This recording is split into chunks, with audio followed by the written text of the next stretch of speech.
People School for Marxist-Leninist Studies reading Guerrilla Warfare by Ernesto Che Guevara. Chapter 1, Part 2, Guerrilla Strategy. In guerrilla terminology, strategy is understood as the analysis of the objectives to be achieved in the light of the total military situation and the overall way of reaching these objectives.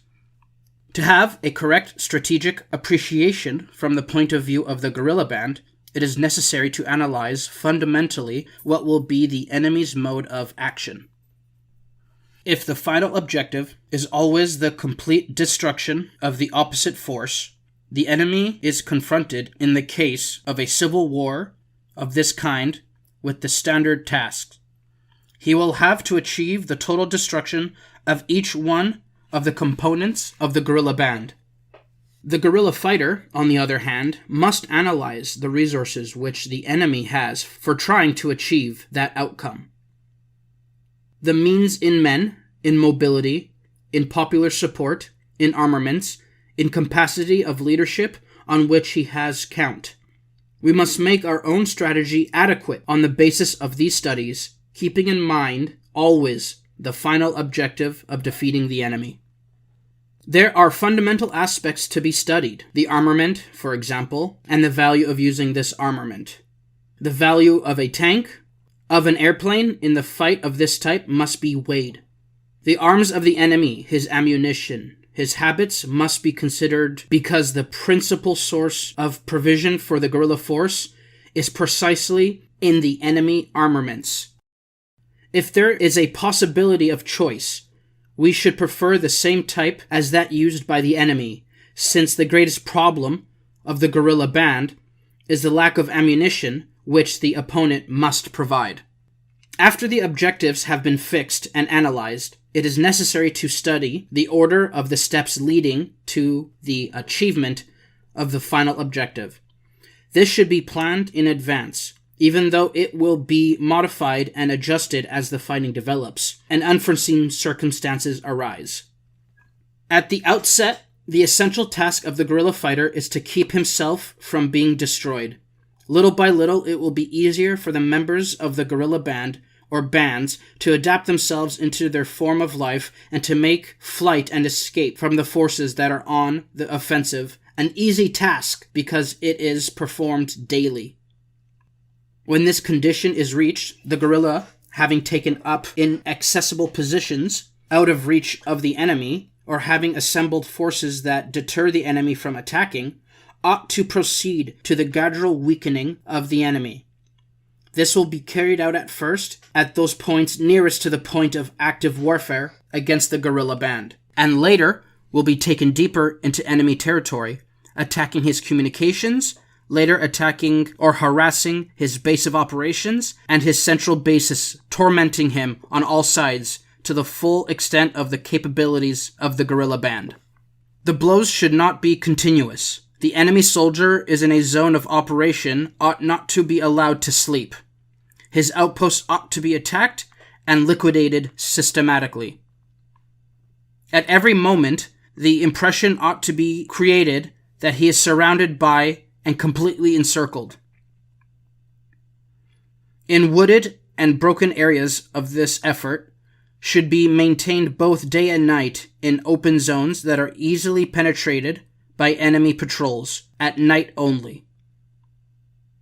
In order to do all this, the absolute cooperation of the people and a perfect knowledge of the ground is necessary. These two necessities affect every minute of the life of the guerrilla fighter. Therefore, along with centers for study of present and future zones of operation, intensive popular work must be undertaken to explain the motives of the revolution. Whoever does not feel this undoubted truth cannot be a guerrilla fighter. This popular work should be first aimed at securing secrecy. That is, each peasant, each member of the society in which action is taking place will be asked not to mention what he sees and hears. Later, help will be sought from inhabitants whose loyalty to the revolution offers greater guarantees. Still, later use will be made of these persons in missions of contact, for transporting goods or arms, as guides in the zones familiar to them. Still later, it is possible to arrive at organized mass action in the centers of work, of which the final result will be the general strike.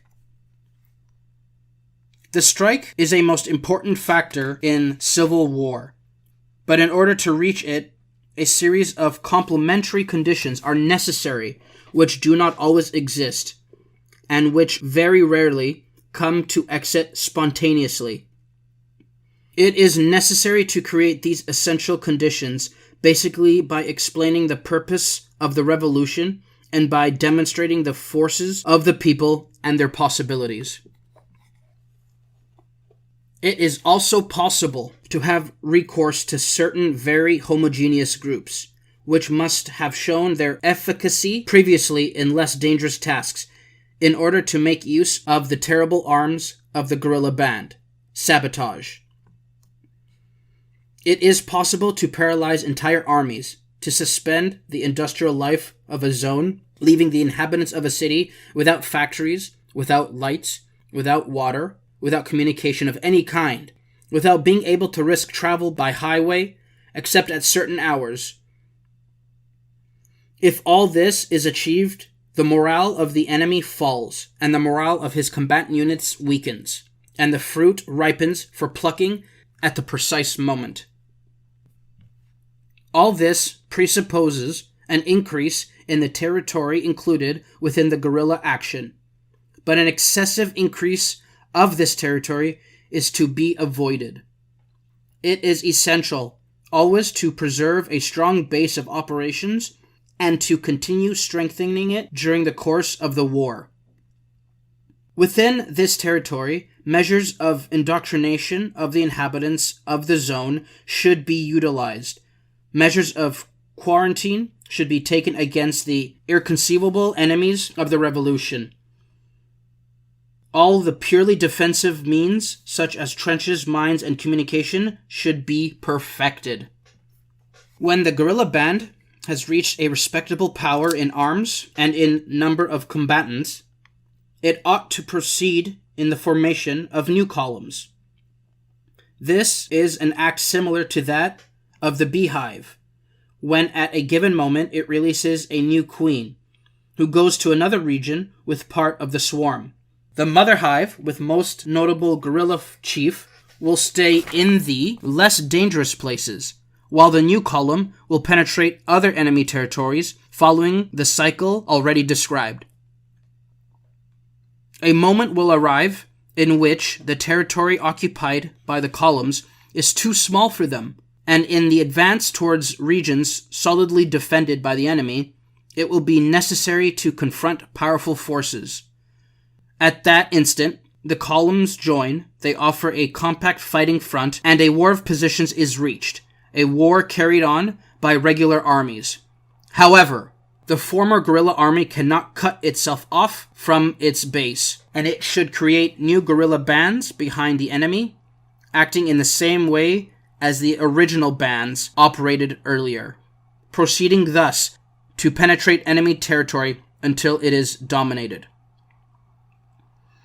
It is thus that the guerrillas reach the stage of attack of the encirclement of fortified bases, of the defeat of reinforcements, of mass action, ever more ardent in the whole national territory, arriving finally at the objective of the war: victory.